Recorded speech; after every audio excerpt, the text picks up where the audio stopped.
Hubo hace poco un curso, creo que era extracurricular, ¿sí? Que lo dictaron Aiza Galarza y Valeria Martínez Torazzi. ¿Alguno asistió al curso ese? ¿Nadie? Bueno, o sea, lo que conocen de psicología positiva, que lo cursaron instrumentos 1. ¿Alguno de ustedes? No, bueno, están arrancando.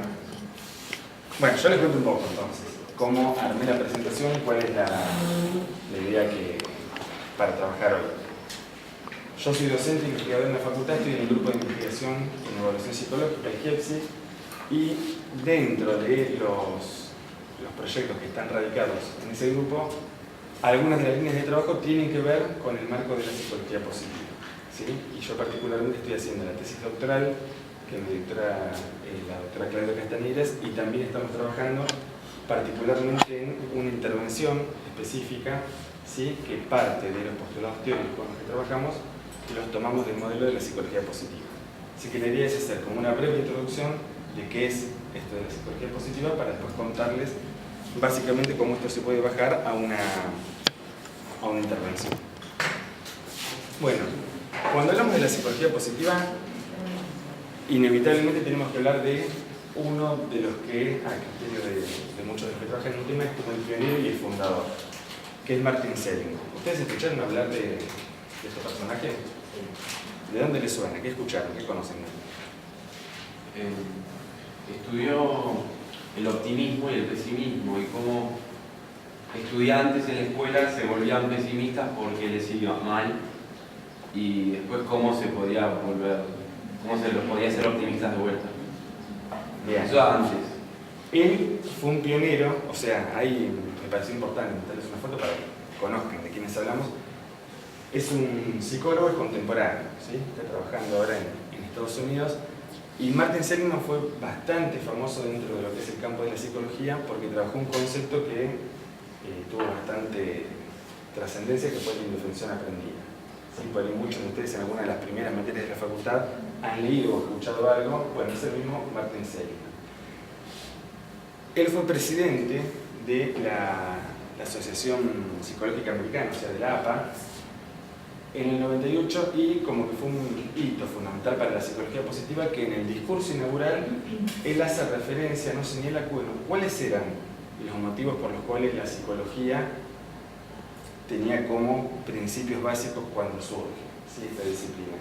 Y él señala que a partir básicamente de lo que fue la Segunda Guerra Mundial, muchas de las propuestas o de los intereses que inicialmente tenía la psicología fueron derivando en otras cuestiones. Pensemos también, o sea, en el contexto de lo que fue la Guerra Mundial, obviamente había problemáticas muy convocantes en ese momento, que era, bueno, cómo atender o qué hacer con la cantidad de habitantes y soldados. Piensen que de Estados Unidos se implica en la Guerra Mundial y llama la atención, ¿sí? Se lo proponen como uno de los objetivos, bueno, cómo poder atender a esta población que requiere atención. Entonces, parte de esos primeros indicios de la psicología, que era poder trabajar más de aspectos saludables o qué pasa no solamente con la psicopatología, él señala, o sea, Martin Seligman señala como que fueron gradualmente descuidándose a lo largo de la evolución de la psicología. Y uno de los modelos que incluso claramente excede la psicología, sino en general a las ciencias que atienden al hombre, han escuchado hablar ustedes del modelo médico hegemónico. Un poquito más fuerte, un poquitito. ¿Más fuerte? Sí, muy grande tal vez. Bien. Bueno, esto que el modelo fue y es el modelo médico hegemónico, tiene que ver con todos los desarrollos que fundamentalmente se han evocado a atender patologías y el malestar en las personas y en las poblaciones. Que Seligman ahí señalaba ya en el año 98 qué pasó con el interés de la psicología, que inicialmente queríamos trabajar en función de recuperar aspectos saludables de las personas. Así como que muchos de los desarrollos, de hecho, ustedes en los distintos niveles que estén cursando en la facultad van a ver que muchos de los programas, por lo general, se centran, y si uno analiza, bueno, con qué formación salimos los psicólogos, muchas veces tenemos como una mirada más de psicopatólogos, ¿no? Es como que en el mejor de los casos sabemos muy bien identificar el malestar y si tenemos mayores herramientas podemos intervenir a partir de que hay un malestar declarado. Ahora, tenemos herramientas, tenemos formación para poder entender qué hacer para evitar que se desarrolle ese malestar. O sea, todo lo que tiene que ver con la psicología de la salud, que creo que, bueno, particularmente tenemos muy poco de eso, ¿no? Fueron elementos muy importantes, por lo menos desde el momento en que se concibió, o los orígenes de la psicología, y que por distintas causas sociales y políticas por ahí se fue descuidando ese foco de atención. Entonces, lo que plantean muchos autores, y de esto sí se hace mucho eco los autores de la psicología positiva, es no reemplazar un modelo por otro, sino poder ver y trabajar desde la complementariedad de estos dos enfoques. O sea, obviamente, como psicólogos, como profesionales de la salud, tenemos que tener herramientas para poder entender, comprender e intervenir cuando hay malestar o psicopatología, pero sería importante también poder trabajar y desarrollar herramientas para poder prevenir en alguna medida, potenciar aquellos aspectos saludables de las personas o de las comunidades. Ahora, esto que Seligman y otros autores denominan psicología positiva es cierto, y muchos se lo señalan, bueno, tampoco es algo tan novedoso dentro de la psicología. O sea, Seligman, desde la presidencia de la APA en el año 98, oficializa, o sea, hace referencia a esto de psicología positiva y aparece como un nuevo desarrollo. Pero en realidad muchos autores dicen, bueno, esto ya tiene precedentes dentro del mismo campo cuando se hablaba en la década del 80 de la psicología de la salud, o en Israel un psicólogo que era Aaron Antonovsky hablaba del modelo saludémico. O sea, son distintos enfoques, distintas perspectivas que en realidad todas estas podríamos entender que tienen en común tratar de identificar o trabajar de los aspectos saludables de las personas, los grupos y las instituciones. Bueno, dentro de los pilares de la psicología positiva, y esto sí, ya Seligman a la cabeza, no empiezan como a sistematizar mucha información, que de nuevo, ¿no? Me parece importante entender esto, ¿no? No es que es el descubrimiento de la puerta. Esto de la psicología positiva es como tomar varios enfoques que se venían trabajando y tratar de sistematizarlos un poco más. Dentro de esto, fundamentalmente, hay como tres que los distintos autores llaman como los pilares de la psicología positiva, que tienen que ver con las emociones positivas, los rasgos positivos y las instituciones positivas, ¿sí? El último, o el que más recientemente ha cobrado mayor atención y mayor investigación, es el de las instituciones. Sí, pero fundamentalmente es poder identificar y promover, porque no solo tratan de conocer, comprender o dar cuenta de cómo se presentan las emociones o los rasgos positivos, sino que se empieza a estudiar la importancia de poder promoverlos porque pueden ser aprendidos, ¿sí? Entonces, desde este enfoque vamos a ver ahora cuáles son los objetivos que señalan como fundamentales de esta disciplina. Son muchísimos, ¿sí? Pero me pareció como modo de síntesis, por un lado, intentar estudiar lo que es el funcionamiento psicológico óptimo, ¿no? Que después uno podría discutir, bueno, ¿a qué se refieren con ese constructo? ¿Sí? Y vamos a ver de qué forma por ahí lo analiza. Ampliar el foco de la psicología para, como les decía al principio, no centrarse pura y exclusivamente en lo que tiene que ver con el malestar o con el desencadenamiento de patologías, sino para poder prestar atención a aquellos aspectos que promueven un mejor desarrollo, un mejor bienestar. Luego intentar ver cuáles son situaciones, condiciones o elementos psicológicos, ¿sí? Intrínsecos en las personas, en los grupos, en las comunidades, que permiten dar cuenta de una mejor calidad de vida. Ahora, deben haber leído en alguna que otra materia la cantidad de estudios que hay transculturales, ¿sí? Intentando dar cuenta, bueno, cuáles son los países, o lo han escuchado en la radio, ¿no? Que tienen mayor índice de felicidad. Entonces, bueno, se empiezan a estudiar esas variables para ver qué es lo que hace que las personas puedan vivir de una mejor manera.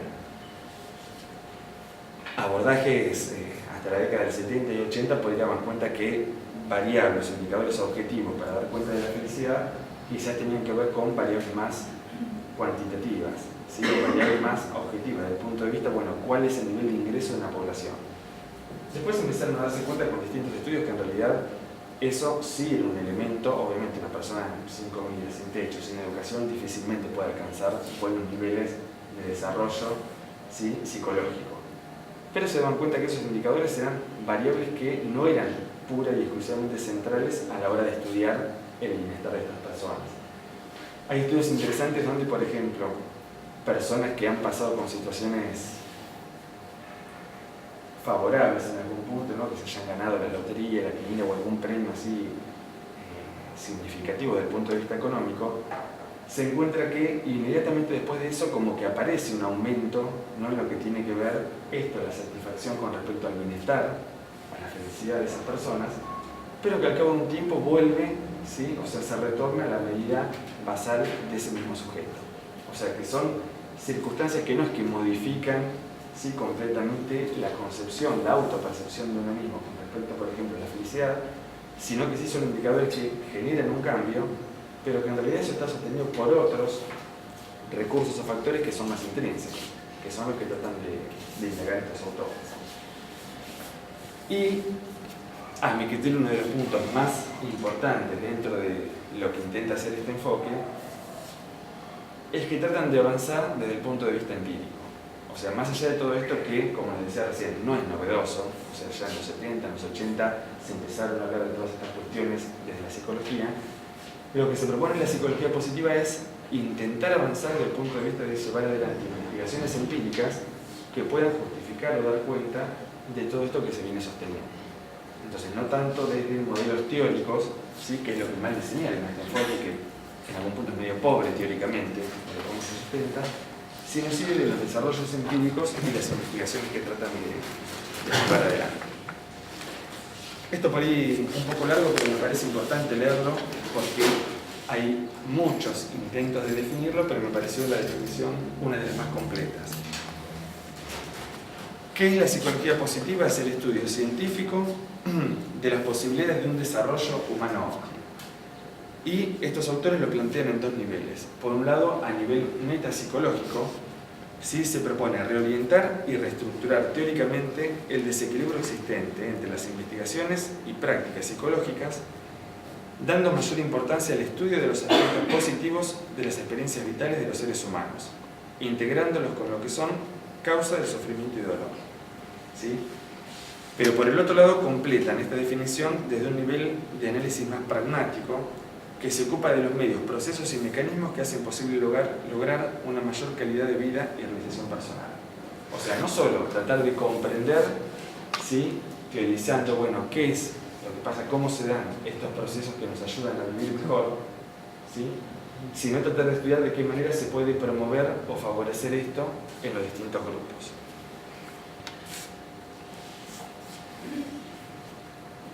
Desde ese primer discurso, que acá da para discutirlo epistemológica y políticamente, ¿no? El por qué se ha hablado de este fenómeno. Desde que surge esto en el discurso oficial del 98 hasta ahora, van a ver que aumentó sustancialmente la producción, no solo de bibliografía, de papers, de libros a nivel internacional, sino incluso de asociaciones, congresos específicamente abocados a lo que tiene que ver con la psicología positiva. Acá en Argentina, creo que todos o lo han visto, lo verán, una autora que fue Martina Casullo, bueno, ella falleció hace unos años, trabajaba en Buenos Aires, y ella fue una de las autoras que empezó a trabajar con algunos de estos conceptos. Y una persona que se formó con ella, que es Alejandro Castro Solano, que trabaja en la UBA y en una universidad privada. Fíjense, digo esto no a modo de chisme, pero cómo puede ir de algunas instituciones esto y la intención inicial, ¿no? Que era dar, promover y desarrollar este enfoque. Bueno, asociaciones privadas argentinas empezaron como a promover el desarrollo acá a nivel local de este tipo de estudios. Uno puede decir, bueno, la psicología positiva nos puede ayudar, sí, a mi criterio, para un montón de cosas, pero creo que no es menor poder revisar esto, bueno, ¿por qué surge en el contexto en el que surge, en el país donde surge, y cuáles son los intereses? ¿Sí? Ahí hay algunos de los tantos manuales y el que está en naranja en el centro, ese es el de Casullo, que tiene que ver con prácticas en psicología positiva. De todos modos, si alguno de ustedes se acerca a algún kiosco de diarios y revistas, van a encontrar que hay una revista que no muy felizmente se llama Psicología Positiva. Si uno ve esa revista, no es una revista ni científica ni psicológica. Es una revista para ti que habla de cómo ser feliz, ¿no? Digo porque muchas veces se le cuestiona a esto de no creo yo que no es solamente el nombre, sino también la forma en que parece el desarrollo, como que, si bien el propósito, como lo señalaba Martin Seligman, tenía que ver con el desarrollo, o sea, científico, sistemático, riguroso, de aquellos aspectos que hacen a la salud de las personas, en muchos lugares podría tomado como una visión un poco más light, ¿no? Donde hablar de psicología positiva parece que es, bueno, cómo ser felices. Dentro de los temas que se están trabajando son muchísimos, ¿sí? Ahí hay un bastante acotado, porque de hecho todos los años aparecen como temas. Uno de los más recientes últimamente tiene que ver con el concepto de flow, no sé si lo vieron, ¿no? Son conceptos muy yanquis, muy de vivir mejor, ser felices, pero creo que lo que sí por ahí podemos rescatar es que detrás de muchos de esos conceptos hay estudios sistemáticos donde, si logramos dar el salto de, bueno, ¿qué quiere decir el concepto en líneas generales? Sino ver cómo se lo trabaja, cómo se lo desarrolla, creo que nos puede ser de mucha utilidad para poder favorecer otras líneas dentro de la psicología. Particularmente acá en Argentina y en Mar del Plata se han hecho y se hacen muchos estudios con lo que tiene que ver, por ejemplo, el concepto de bienestar psicológico. ¿Sí? El bienestar psicológico es un constructo bastante desarrollado, o sea, está valorado en función de determinadas dimensiones. Y ese constructo, como tantos otros, empiezan a tener un lugar, no voy a decir central porque me parece bastante exagerado, pero empieza a tener un lugar que hasta ahora, o hasta por lo menos 15 años atrás, prácticamente no aparecía en la literatura científica de nuestra disciplina. O sea, hablar de cuál es el lugar del humor en las personas parecía como algo bastante secundario. Bueno, ahora hay muchos estudios que se están haciendo sobre, bueno, cuál es el lugar del humor, cuál es la importancia del humor, cómo impacta el humor en la calidad de vida de las personas. El humor, la sabiduría, el bienestar, el optimismo, la gratitud. Bueno, acá aparece el concepto de flow que les comentaba hace un rato, la creatividad. Varios de estos modelos, enfoques o temas son los que gradualmente fueron cobrando un poco más de relevancia. De hecho, hay uno de los manuales que es específicamente un manual de fortalezas y virtudes de las personas, y donde se empieza a sistematizar, ¿sí?, varios de los elementos que uno podría decir, bueno, son como los lineamientos de los cuales en la psicología positiva se está y se supone que se seguirá trabajando. Ahora, ¿cuáles de estos conceptos nos van a servir? Y el por qué por ahí el interés, que esto es más personal, de trabajar con población adolescente.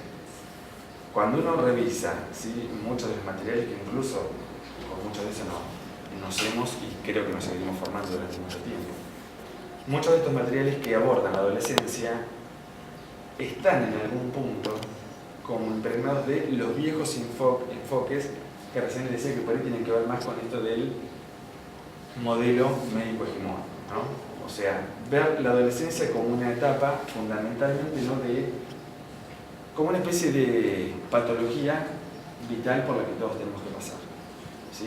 Muchos enfoques siguen circulando, o sea, hay mucha explicación como la adolescencia es una etapa fundamentalmente patológica de cambio donde es de esperar que aparezcan determinadas manifestaciones que estarían lindando ahí con los cortes clínicos o con la psicopatología.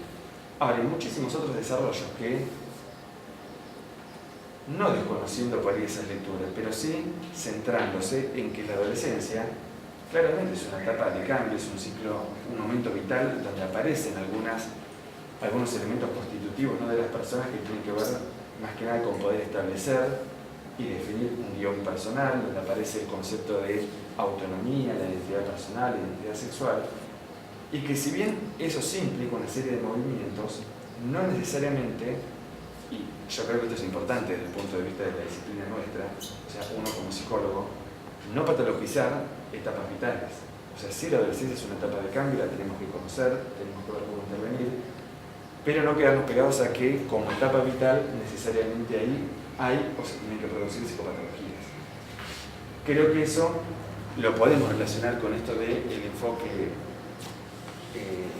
de la psicología positiva, de tratar de ver, o sea, que quizás el desafío pase a ser no tanto comprender, que sí es importante, pero no es excluyente, ¿no? ¿Por qué se enferman los adolescentes que se enferman? Sino cuáles son las características o los recursos que tienen muchos adolescentes para no caer en lo que podríamos pensar situaciones de psicopatología. Y dentro de este modelo aparecen muchísimos, ¿sí?, de los que se llaman factores o recursos protectores. Estos factores protectores, según la literatura que vayan revisando, por ahí muchos se solapan o muchos por ahí los proponen con otra definición teórica y conceptual, pero en realidad hay bastante acuerdo en identificar una serie. Yo acá hice un recorte de algunos de estos, de cuáles son elementos o variables que se empiezan a estudiar fundamentalmente en población adolescente y que son importantes por ahí para poder poner un poco más de luz con esto que tiene que ver con lo que muchos autores llaman un desarrollo saludable, ¿sí? Dentro de estas variables aparece, ¿no?, la importancia de, bueno, qué es la autonomía, qué es la autoestima, vínculos positivos, responsabilidad, hábitos de vida sanos. Fíjense que hábitos de vida sanos, uno lo ve así y dice, bueno, sí, a mí por lo menos cada vez que lo leía me hacía acordar de lo que dicen los médicos, no al sedentarismo, no al tabaco. Bueno, en realidad hay, esto es muy reciente, de los últimos 5 años, como muchos modelos que empiezan a intentar sistematizar cuáles podrían ser estos hábitos de vida saludables pensando en la adolescencia.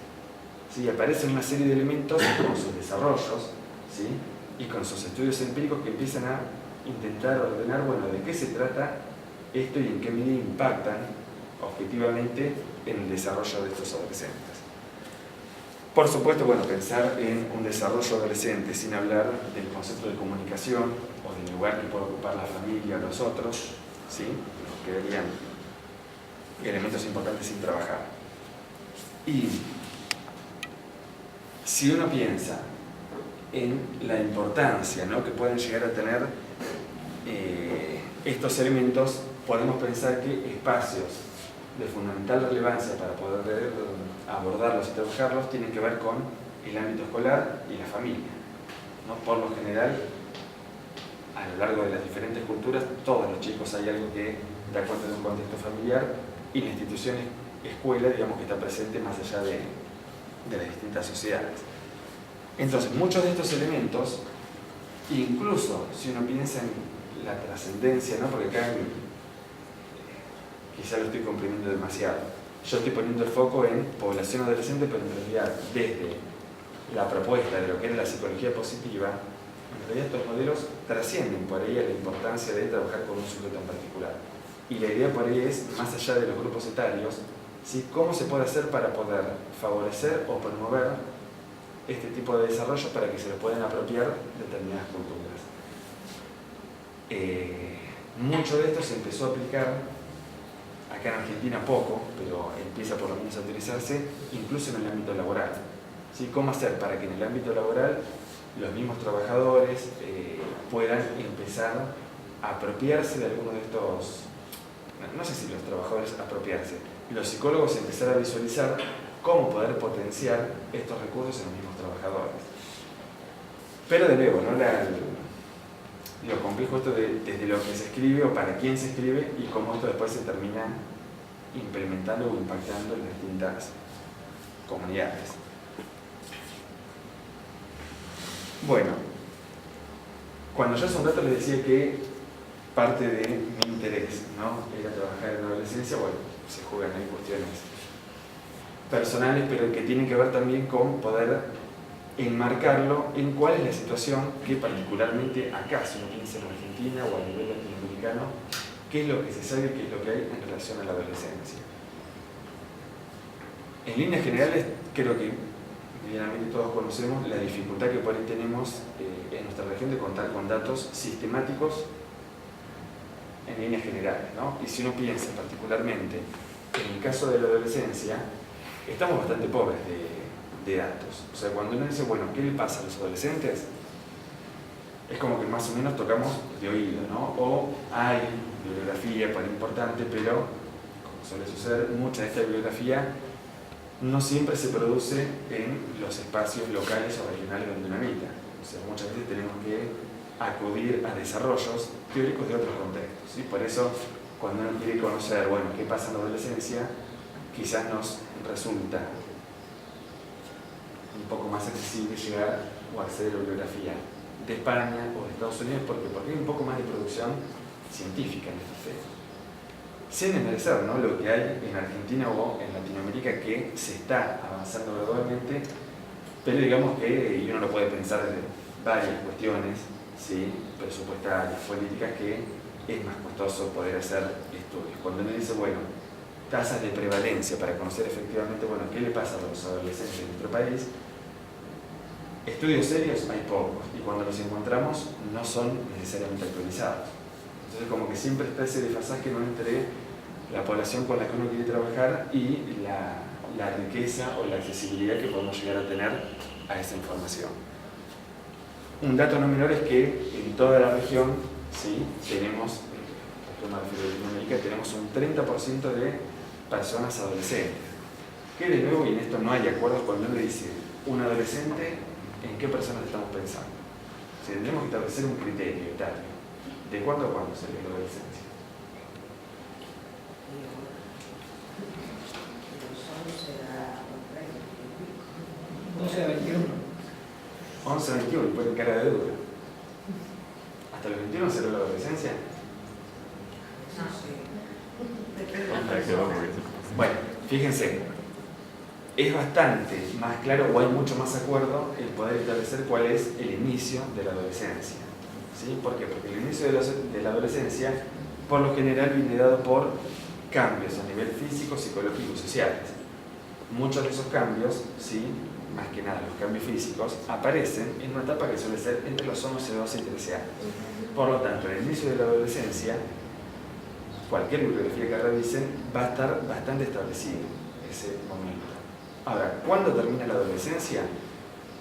Ahí no podemos dejar de pensar en variables culturales. O sea, ese proceso que empieza a ponerse en marcha a partir de aproximadamente los 11, 12, 13 años, que el sujeto pueda lograr y asumir esa autonomía, esa identidad, va a depender no solamente de cuestiones cronológicas o tales, va a depender de un contexto social en donde, si hay mayor dificultad a poder independizar, a poder conseguir un trabajo, a tener acceso a determinadas herramientas, va a ser mucho más prolongada o dificultosa por esa etapa para poder asumir esas cuestiones propias de la adolescencia.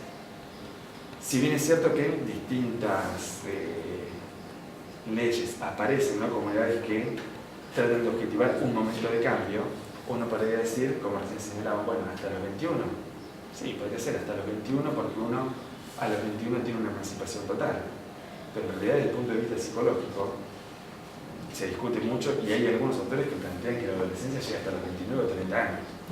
¿No? Fíjense, pero esto sí, la etapa y el momento de corte va a depender más que nada de cuestiones culturales, ¿sí?, más allá del proceso subjetivo y singular de cada una de las personas. Hay un contexto en el cual se va a favorecer o a demorar lo que tiene que ver con el desarrollo. Y fíjense, un dato que no es menor es que cuando uno trabaja con población adulta, por lo menos los estudios hechos acá en Latinoamérica, se encuentra que el 70% de las muertes prematuras tuvieron alguna incidencia o algún indicio en situaciones que quizás podrían haberse anticipado pero venido desde la adolescencia. ¿Sí? Lo cual, por uno leyendo esto, o yo por lo menos, ¿no?, bueno, qué importante poder hacer algo con toda esta cantidad que no es pequeña, ¿sí?, y ante la falta de datos o de estudios rigurosos que ya hasta el momento. Esto tampoco es nuevo, fíjense que ya estamos en el 2013, o sea, desde el 99 hasta ahora ha pasado bastante tiempo, pero organismos, asociaciones con bastante reconocimiento ya señalaban en aquel entonces que el éxito de las intervenciones para trabajar con adolescentes tenía que ver, se señalaba la importancia, después de ahí que se haya hecho hay una distancia importante, ¿no? Pero la importancia de poder trabajar con enfoques genéricos, ¿sí? O sea, trabajar simultáneamente en distintos niveles a la hora de intervenir para poder dar cuenta de intervenciones exitosas. Estas son asociaciones, todas las conocemos, que bueno, son lineamientos de cómo deberíamos intervenir. El desafío, por lo menos acá en el ámbito regional, es, bueno, ¿cómo se hace a partir de eso para llevar adelante intervenciones que sirven? Y a partir, esta, bueno, la idea era comentarla más adelante, pero no llegué a ordenar. A partir de ahí, para la importancia de trabajar o promover o llevar adelante lo que tiene que ver con programas de intervención psicosocial. O sea, ¿qué es esto? Son programas, cuando hablamos de programas, son propuestas sistematizadas, o sea, que puedan ser replicables. Yo no sé, pero vieron que muchas veces, cuando uno piensa acá a nivel académico institucional, una cosa, aparte de lo paradójico, ¿no? Como que hay dos oficinas distintas, como que son dos mundos distintos: Secretaría de Extensión, Secretaría de Investigación. Y creo que hay como un pensamiento generalizado, y a mi criterio que no ayuda demasiado, como que en investigación las cosas son rigurosas, ordenadas, prolijas, hay objetivos. Y en extensión mucho tiempo ocupó, creo que en el imaginario de muchos de nosotros. Y extensión es voluntarismo, uno va al barrio, hace lo que puede y estamos haciendo extensión. Lo cual a mi criterio es totalmente equivocado, pero ¿cómo y por qué quedan escindidas dos instancias que son fundamentales, ¿no? Por lo menos de la vida universitaria, y donde muchas veces nos falta poder sistematizar, ¿sí? O poder pensar con cierta rigurosidad incluso lo que tiene que ver con extensión, ¿no? ¿Por qué les digo esto? Porque cuando uno habla de programas de intervención, en realidad lo que estamos diciendo son formas de poder intervenir, ¿sí? En distintos lugares, pero poder dar cuenta de qué es lo que estamos haciendo para que eso pueda estar sistematizado y pueda ser replicado, ¿sí? Que no sea solamente una experiencia, que son importantísimas, pero que pueda tener cierta continuidad, cierto nivel de réplica. Y desde ya, si uno trabaja en el campo de la investigación, muchas veces lo que nos va a interesar o vamos a tener que dar cuenta es, bueno, cuáles son los resultados a los que nos llegó. ¿Sí? Por eso lo importante de poder trabajar en el desarrollo de programas sistematizados. Y cuando vemos, esto ya no a nivel local, sino en líneas generales, cuáles son las propuestas o los programas desarrollados para intervenir, por ejemplo, con población adolescente, vemos que hasta hace muy poco tiempo la totalidad de estos dispositivos tenía que ver con modelos verticales.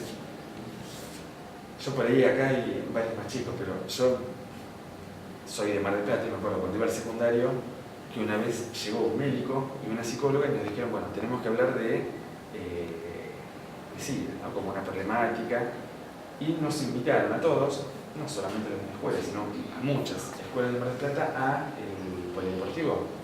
¿Se acuerdan de Miroli? ¿Alguno lo conoció? Nadie, usted tampoco. Bueno, búsquenlo, existe. Un médico, sí, Miroli, que fue una campaña, o sea, hablada por el Ministerio de Salud del país, y se iban a distintas comunidades, a distintas ciudades, se convocaba a todos los estudiantes y era así, en el polideportivo acá de Lender, un escenario, el tipo en el medio con un micrófono y dando una charla explicativa sobre cómo nos tenemos que cuidar. Por supuesto es importante, ¿no? Hacer prevención, sabemos de la psicología que es muy importante. Lo que se empieza a discutir es esto: ¿por qué los modelos o la mayoría de las intervenciones son verticales desde el punto de vista que es una persona que baja línea, baja contenidos? ¿Sí? Obviamente hay alguien que en ese caso tenía el conocimiento, tenía el saber. Pero, ¿por qué se basan en un tema exclusivamente? ¿Sí? No lo conocieron a Miroli, pero seguramente a lo largo de su vida escolar en el secundario han tenido, imagino yo, alguna que otra charla sobre algún tema puntual, ¿no? Cómo prevenir el embarazo en los adolescentes, cómo... Fíjense que todas estas temáticas, por lo general, venían de la mano de qué? Identificar un tema problemático, y a partir de ahí hacer un diseño de cómo bajar esos contenidos para que la gente aprenda a cómo evitar ese riesgo. Y muchas veces, no precisamente en el ejemplo que recién les comentaba, pero si uno lo piensa desde lo que muchas veces terminamos haciendo, los que estamos en el campo de la psicología, cierra bastante bien con los enfoques uno a uno, ¿sí? yo psicólogo, hay un adolescente que tiene una problemática particular, yo voy a intervenir para poder reparar ese daño. ¿Sí? Estos son los modelos con los que tradicionalmente por ahí vino y sigue trabajando la psicología, que vienen recibiendo bastantes críticas y señalamientos.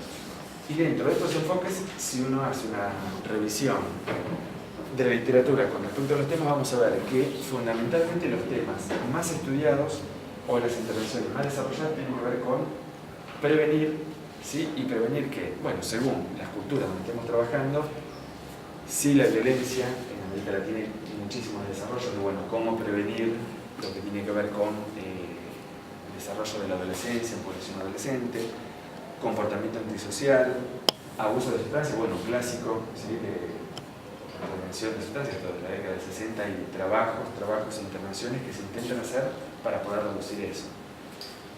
En otras culturas, en Estados Unidos, aparece, ¿no?, el tema de la obesidad como un centro en el cual empiezan a haber desarrollos y decisiones de cómo poder intervenir para reducir esto que ya les preocupa desde el punto de vista médico, no tanto psicológico, sí de, bueno, cómo poder lograr adolescentes más saludables. ¿Sí? Entonces aparecen algunos dispositivos particulares para trabajar y prevenir lo que tiene que ver con la obesidad. Ansiedad y depresión, lo habrán escuchado, pero es el espectro desde el punto de vista de la psicopatología que más se ha acrecentado en las últimas décadas. De hecho, las tasas de prevalencia bastante preocupantes señalan que para el año 2020 van a estar dentro de los 3 grupos que presentan mayor comorbilidad a nivel internacional. Si esas las cardiopatías, trastornos de ansiedad y depresión van a estar a la cabeza de todos los malestares que requieren la atención médica y psicológica. Ahora, si uno dice, bueno, estamos interesados en trabajar desde la prevención, ¿qué hacemos en relación a eso? O sea, seguimos esperando que aparezca la depresión para poder brindar los mejores tratamientos. Bien que ahora hay más y más tratamientos, ¿no? Cómo intervenir en 15, 16, 20 sesiones para reducir o mejorar las ansiedades o las depresiones. Bueno, quizás sea importante poder anticipar antes de que eso se declare. Y incluso a nivel nacional aparecieron varios desarrollos en Tucumán. La doctora Contini viene trabajando desde hace algunos años con lo que tiene que ver el manejo de habilidades sociales. ¿Sí? No sé si habrán escuchado algo de este constructo, habilidades sociales. Bueno, dentro de la adolescencia, cómo trabajar con los adolescentes para poder identificar, conocer lo que tiene que ver con las herramientas comunicacionales. ¿Sí? Los cuales empiezan a estudiar que son importantes predictores para poder pensar los aspectos que pueden incidir en la salud de los futuros adultos. ¿Cuál es la doctora o la persona que está trabajando sobre habilidades sociales en Tucumán? La doctora Norma Contini. Está en la Universidad de Tucumán y trabaja. Ella fue una, Norma Contini. Yo hace un rato les comenté, Alejandro Castro Solano fue como el propulsor, por decirlo de alguna manera, en la Universidad de Palermo de lo que fue el enfoque de psicología positiva en Argentina. ¿Sí? Y aparecieron congresos, simposios, producciones, libros, una revista, ¿no?, fundamentalmente abocada a eso. Contini, una persona más grande que Alejandro, ella venía trabajando desde antes, ¿sí?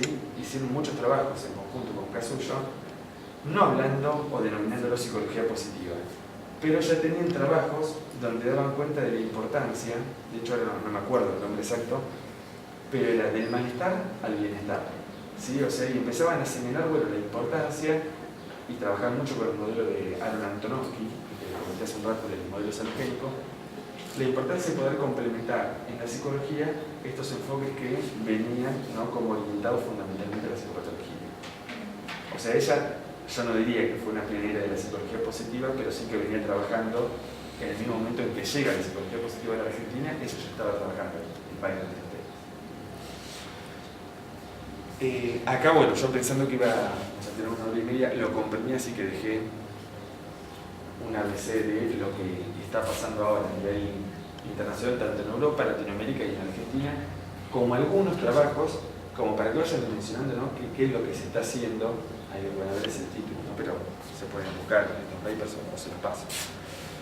Por un lado, hay un libro bastante interesante, este es un libro, el de Hervás Sánchez y Vázquez, que es un libro, un manual bastante grande, fundamentalmente orientado a intervenciones psicológicas, ¿sí? Del marco de la psicología positiva.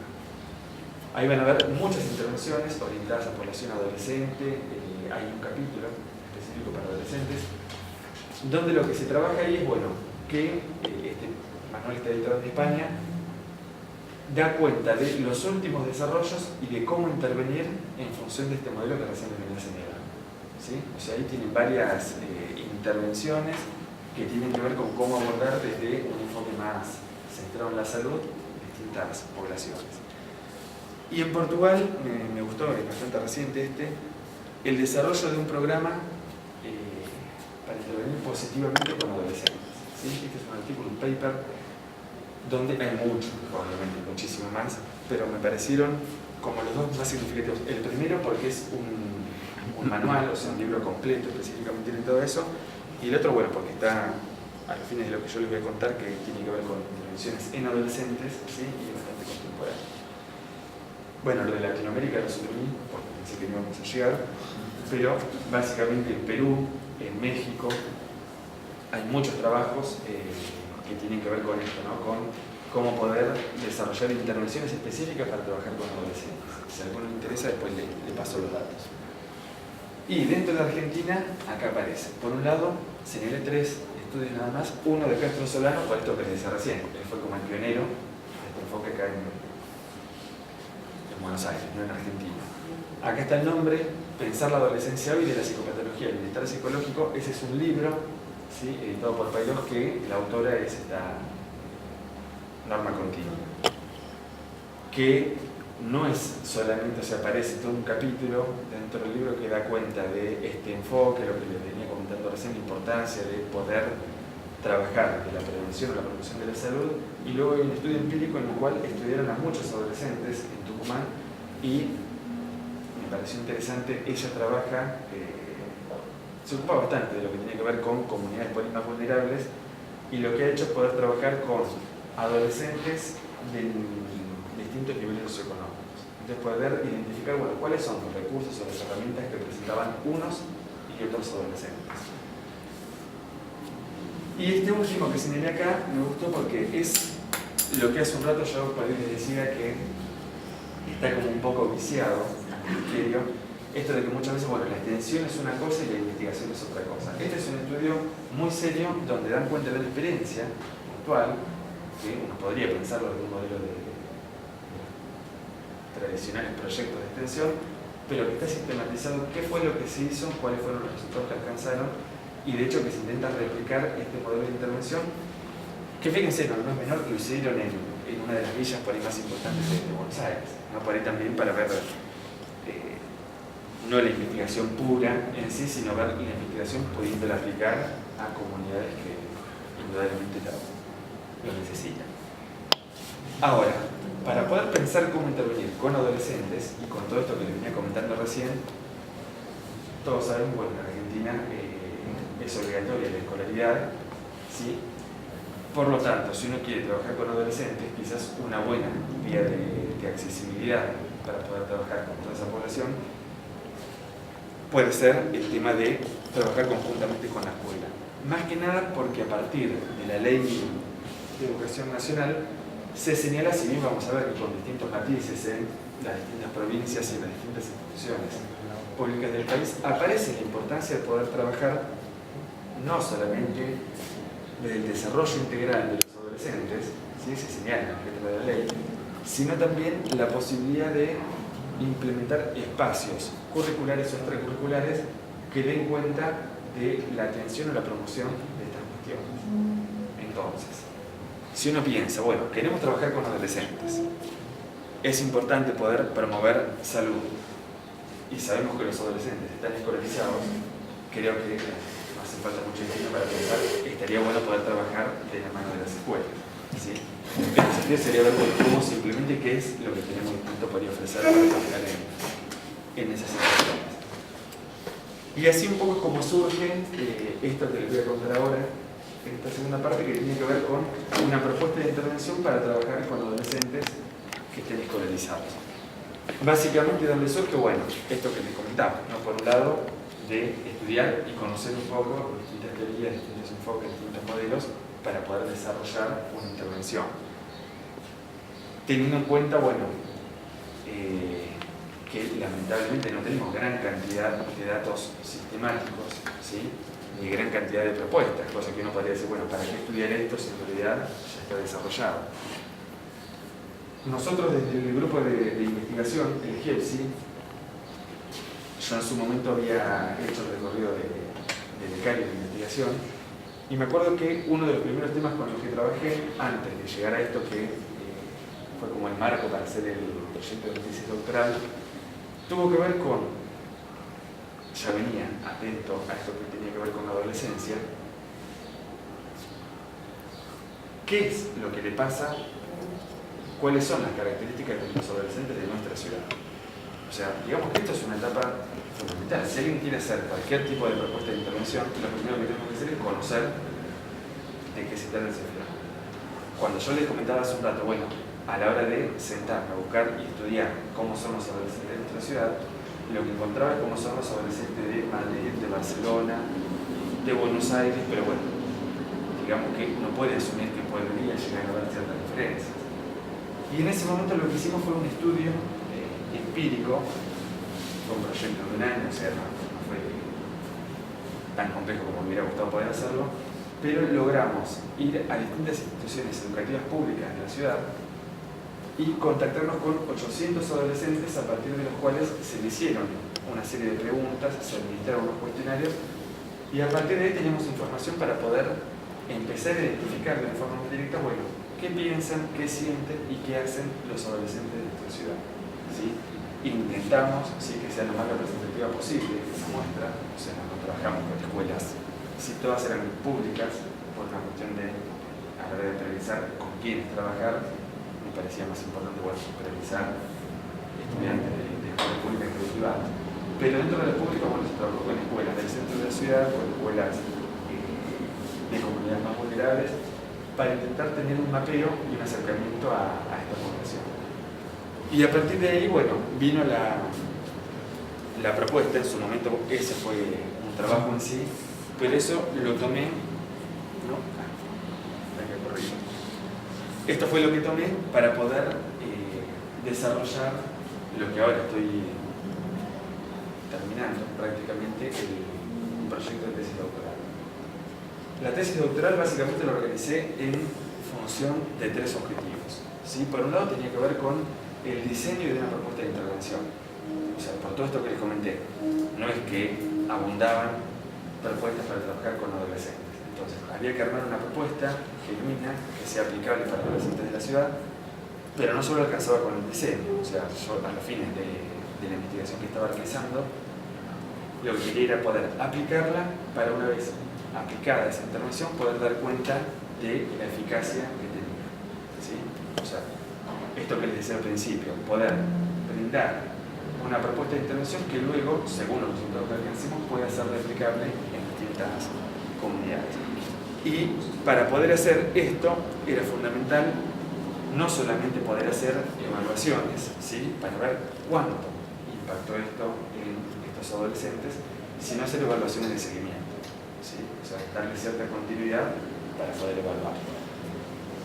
Lo cual se imaginan que es bastante complejo y demanda muchísimo tiempo.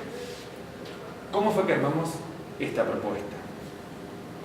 Yo les decía que uno de los primeros pasos que yo había hecho fue poder llevar adelante un estudio, ¿sí? Para conocer distintas características de los adolescentes de acá. Por un lado, tomando en consideración eso, más lo que señalaba la bibliografía, identificamos 4 principios, le podemos llamar, que dan cuenta del desarrollo en los adolescentes.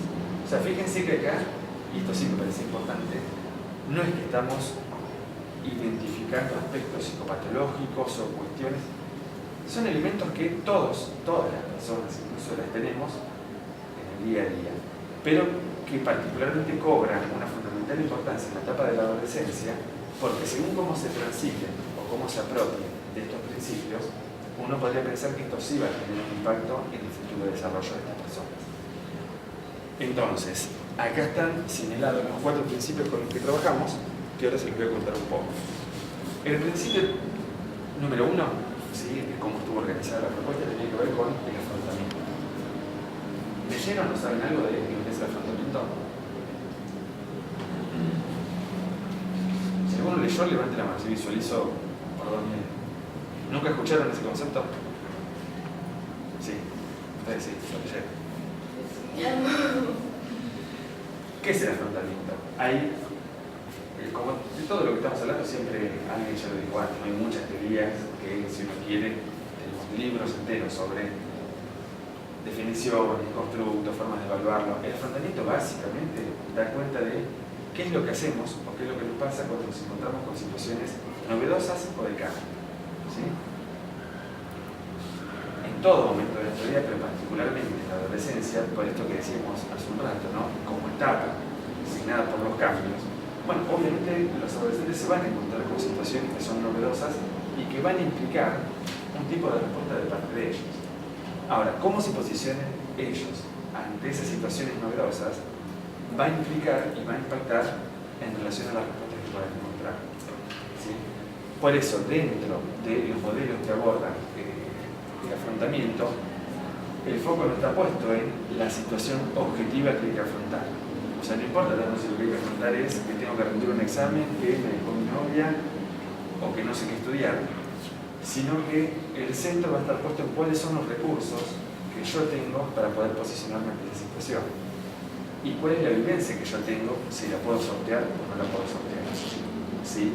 De hecho, cuando uno trabaja con adolescentes ante la misma situación objetiva de algún punto, o sea, la prueba de física que tienen el viernes, las respuestas y las modalidades de presentarse de cada uno de ellos es distinta. A algunos les va a disparar una ansiedad terrible, a algunos no van a poder sobreponerse a la situación, a otros no les importará, otros les desestiman. ¿Sí? Entonces, a partir de este constructo teórico, vamos a ver, o sea, nos parece importante trabajarlo y la idea era ver cómo se puede bajar eso para poder trabajarlo con los adolescentes. O sea, no solo que, porque el hecho y el objetivo nuestro no era que ellos conozcan al final lo que es el afrontamiento, sino que ellos puedan apropiarse de esto que indudablemente lo viven y poder encontrar herramientas o alternativas para poder posicionarse o afrontar las cuestiones que tienen que ver con su desarrollo.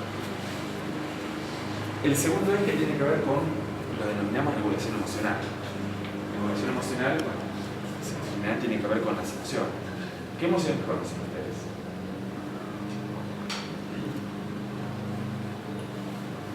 Todos tenemos emociones. ¿Cuáles son las emociones?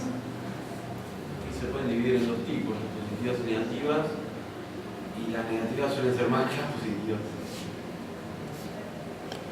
Tristeza, alegría, enojo. Tristeza, alegría, enojo.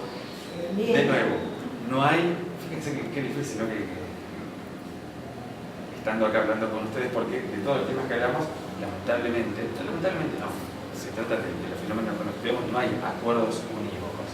Cuando dicen cuáles son las emociones básicas, algunos autores dicen que son 6, otros dicen que son 7, otros dicen que son 8, pero podemos generalizarlo. Bueno, la tristeza, el miedo, la alegría, la ira, la aversión, son emociones básicas. ¿Por qué emociones básicas? No es que las tengo yo, las tienen ustedes. En todas las culturas, ¿sí?, se encuentran que reaccionamos ante determinadas situaciones presentando un patrón de emociones básicas. ¿Sí? ¿Cuáles son los incitadores o los eventos que pueden despertar esas emociones? Bueno, va a depender de cada uno y de cada cultura. Pero esto, por eso, el componente de la interacción entre las emociones y los componentes más innatos que tenemos como especie. ¿Sí? Es lo que nos preserva. De hecho, cada una de estas emociones tiene una funcionalidad, si lo pensamos evolutivamente hablando, adaptativa. ¿Sí? Cuando uno tiene miedo, el miedo es lo que nos preserva a estar ante una situación peligrosa. ¿Sí? Es lo que nos permite salir corriendo cuando algo podría ser desencadenar una situación negativa. Y dentro de las formas o los modelos para poder abordar las emociones, como vos decías, aparecen autores que podemos ordenarlas, ¿no?, como emociones positivas y emociones negativas, y también en relación a la intensidad. Va a haber emociones mucho más intensas en algunos de nosotros en determinado momento de nuestras vidas, y va a haber emociones que van a tener menos intensidad.